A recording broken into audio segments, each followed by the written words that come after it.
Notes of Lectures on the Epistle to the Hebrews, Introduction, by William Lincoln. Of Beresford, London. Supplied by Mr. R. London Brown. Kilmarnock, Scotland, John Ritchie, Publisher of Christian Literature. And through all booksellers. Introduction. Each of the inspired epistles has a specific subject of its own. Hebrews unveils the glories of Christ's person and tells out the value of his work. This is God's preservative for his saints against Judaism and worldly religion. The subject of each of the Gospels is found at the close, of the epistles, at the beginning.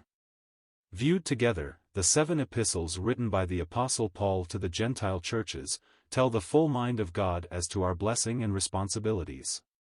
Hebrews follows, shewing our association with Christ in his acceptance up there, and in his rejection down here. Chapters 1 to 10 may be headed, Inside the Veil. Chapters 11 to 13, Without the Camp.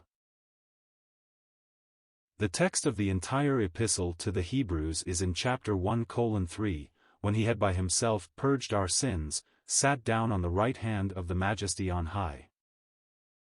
Chapters 1 and 2 are intensely doctrinal. Christ is first presented alone, in his personal and official glories, next, in full association with his people. He is presented there as the enthroned sin-purger, his people as the sin-purged, one with him in acceptance before God. Chapters 3 to 4 disclose to us God's rest in Christ, his redemption rest, and how his people share that rest with him. Chapters 5 to 8 unfold the glories of our great high priest, and shew how he is engaged for those who are on the way to God, lifting them up and succoring them, and when they fall restoring them.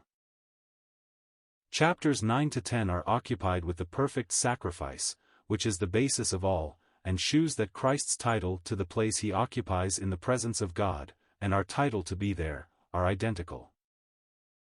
Chapters 11 to 12 shew the path of faith as trod by saints of old, and by Jesus, our perfect exemplar and leader.